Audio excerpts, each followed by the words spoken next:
to cause a bit of havoc. See what we can do.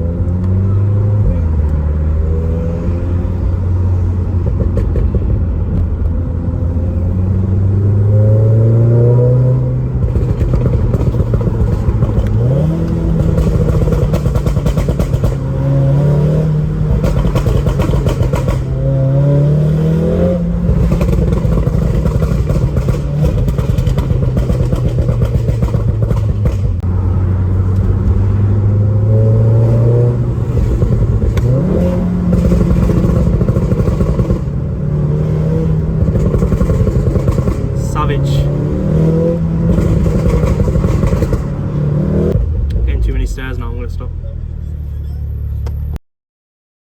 Yo guys, what's going on? So today we're gonna go through 5 mods that I think are a must-have for the Golf R. They're not actually specifically tailored more to mine. I've kind of tried to go with more generic stuff that I think apply to any Golf R.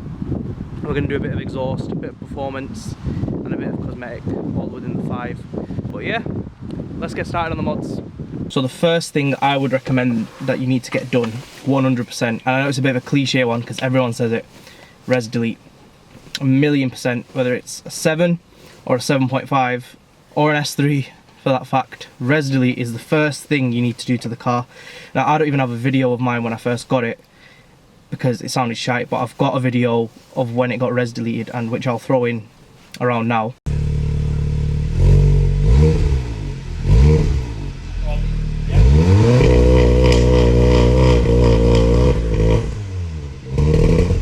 And it makes such a difference to like the tone when you're booting it, the actual sound of the revs building up.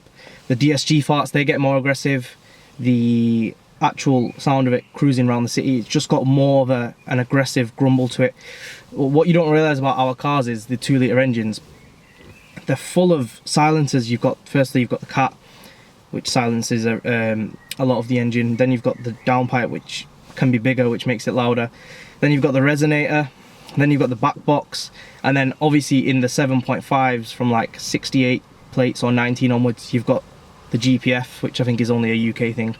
And that's the 7.5 is a complete another video, because what they've done to that car, the 19 onwards ones, the GTIs and the Rs, they've ruined it completely. And I think that's why they've not sold as much as the 7s, or they're not as popular as the 7s, because they've ruined it.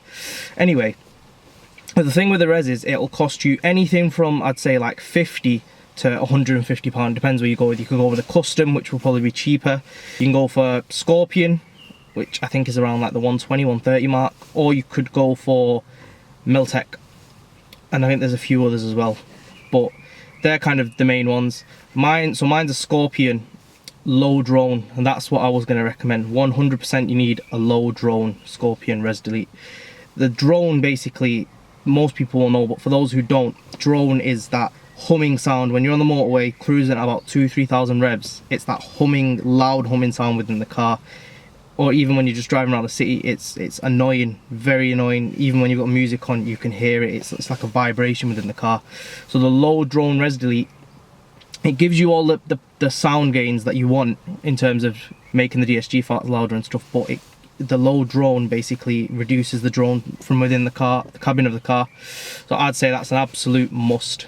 Second mod I'd recommend, it's kind of a 2-in-1 because I'm trying to keep it to 5, try and keep the video a bit short so it doesn't get too boring. But the second one I 100% recommend, paddle extensions. I bought them before I even got the car. As soon as I got to ACG to pick up the car, we stuck them on straight away, because the standard paddles are just shocking. On these Golfs, they're just pathetic. They're basically little plastic things that are just stuck back there, and you can just about see them, and the only reason you can see them is because they need to show the plus and minus sign on them. So you need to either change the paddles out completely. I think like Racing Line do like full paddle extensions, and you can pull the pin out, put the new ones in, or you can just get the stick-on extensions. At the start I got the stick-on extensions. I think you can get the full paddle change for like a 60 quid for a set. Oh, I don't know how long I'm gonna have the car now, so I'm just weighing up what's worth doing and what's not doing. I know that's rich coming from me when I've got £150 side skirts sat in the car, which I've gone 9 months without. But yeah, I'd say that they're 100% needed. I went for these ones just because I wanted something that there's some ones that are massive and they're red, and I thought they were a bit too much. And then to go with it, I'd say you need to change the steering wheel in some kind of way, whether you go for the full carbon one, a custom one, you go for the LED steering wheel, you get it retrimmed, or you get a cover put on like I did, because it's like it's meant to be a performance car, and the wheel is thin and it just feels pathetic. I don't know why. There's no signs to it along with the paddles. There's no sign to the wheel at all like it's a performance car. It doesn't give you anything away. Some people might like that, but that's why I put the Alcantara cover on with the blue strip, to kind of make it look a bit more aggressive. It's the thing you sat in front of all the time as well. It's the main thing you see, so it kind of reminds you of that you're in a performance car. I think that's a must-have change. The paddles I got from eBay, I think they were like £13, so it's not an expensive mod. The cover, obviously, I do them on my Instagram, DSG Accessories. I'll put the link in the bio. Third mod, I would say, not a cheap one, but you can have it done cheap, but that's up to you. Remap. And not just a ECU, which is the car itself, the engine. You need an ECU and TCU, the gearbox and the engine. And the reason for that is kind of something I talked about in the last video. The gear changes will get sluggish if you just do one, especially if you go stage 2. Maybe stage 1 you won't notice it too much, but in stage 2 you'll 100% notice it. So ECU, TCU map. The reason they haven't done it from factory, why it's not quicker and you can get so much power out of them so easily, is obviously because of future cars. They want to bump the power up and say, oh yeah, this one's got more power. And if they put this one to 360, 370, which is the stock stage 1 kind of baseline figures, 360 to 370, if they did that, then they're going to have to bump it up to 400, and then remember they own Audi, so they're going to have to put the RS3 past 400. Anyway, so I'd say the 5 main companies in the UK that you're looking at all around Manchester. I know Racing Line, who did mine, APR, there's MRC, there's places in Manchester like DDG, SGR. So there's all these kind of places you can get them done from. Now the maps, depending, you could go to like anyone that can map, and you could get it done as cheap as like £300.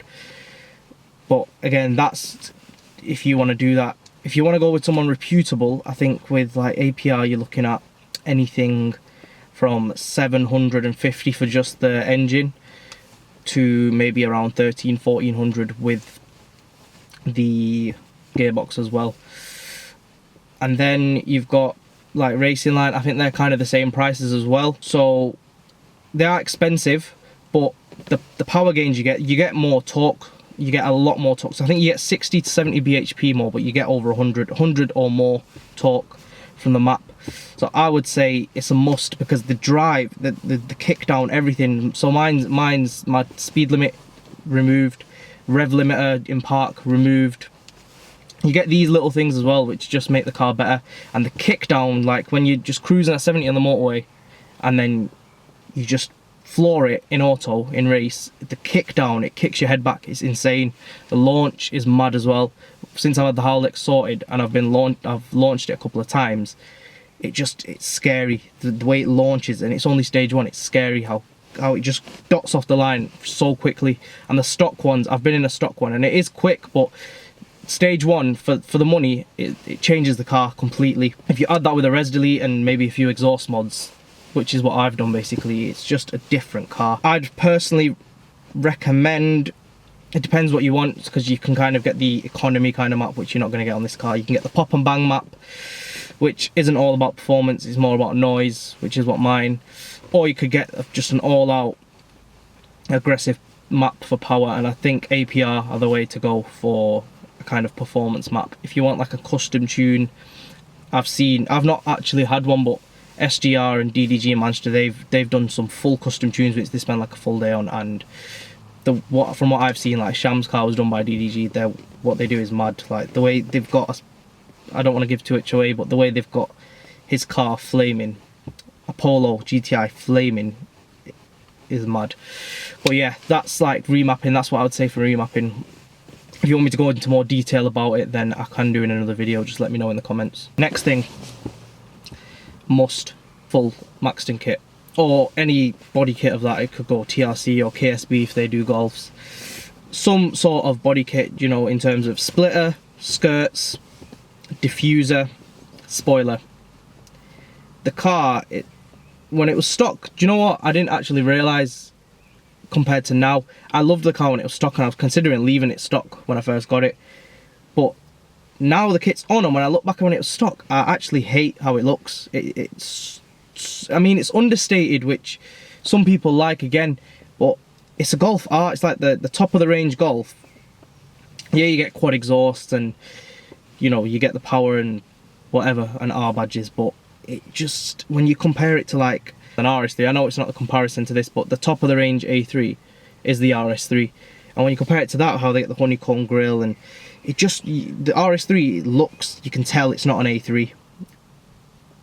But this, now I look at it, you can't tell. Like, if you didn't know cars and you just seen a black Golf like mine with the grey wheels when it's stock, I don't think most people would notice that it's a Golf R.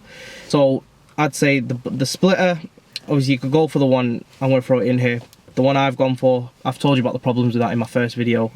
The dip is annoying, but Maxton do plenty of them. They do, I'd say for the 7 and 7.5 combined, they do over 7-8 splitters, different styles, so you can go for any of them styles. You've got skirts. Now I've actually got the 7.5 ones which lip up at the back. You'll see them probably in another video soon. I've gone for them, so I'll be able to tell you as well if they fit or not, because mine's a Mark 7. But the 7 ones on Maxton, they were proper boring. They're just flat lines basically, and I didn't want them.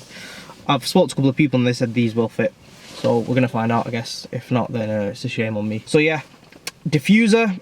One thing to look out for with the 7.5s, I've got the fins on the back, on the sides. They come with the Mark 7 diffuser, but they don't come with the Mark 7.5 ones. You have to buy them separately from Maxton. I think they're extra 60 quid, and it's a bit annoying, but they do add a stance to the back of the car.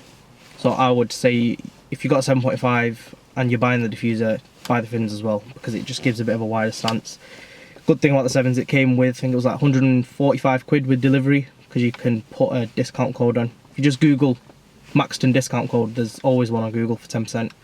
That's a little tip for you. So that, and then a spoiler. Maxton only do lip ones, which I didn't like, which is why I went for the Olsay one.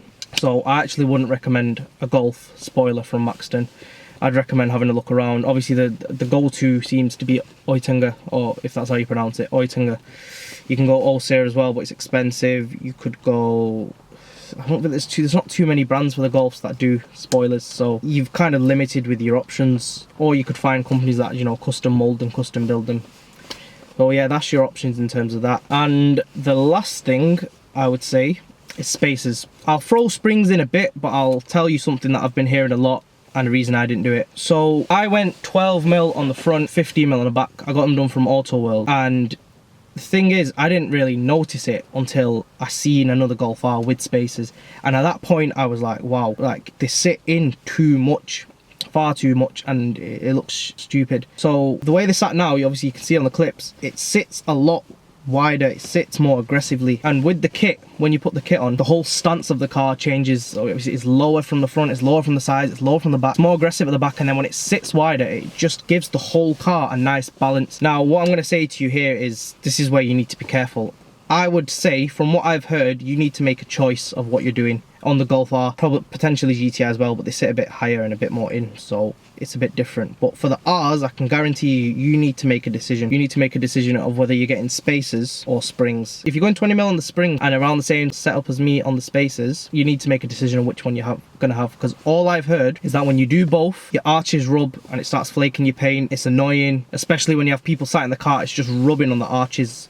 Now I know some people who've removed the inner part of the arches to stop that problem happening, but then that's if you want to do that. That's like, I wouldn't want to. I think it's just too much headache. I have people sat in the car regularly as well, family and stuff, friends. So for me, it's just inconvenient if I'm just going over speed, especially around Manchester. If you're going around speed bumps, potholes, and it's just going to rub and scrape and it's going to ruin my paint, I'm not going to do it. I know a friend, Huss, he had the Racing Line 20mm springs. He put the spacers on and he removed them within a day. Within 18 hours, I think. He was getting that annoyed with it. I know other people as well who've had them, they said they'd rubbed a bit, but they've dealt with it. And there's other people who've just completely avoided it, and I was one of them, because it's just a headache I don't need.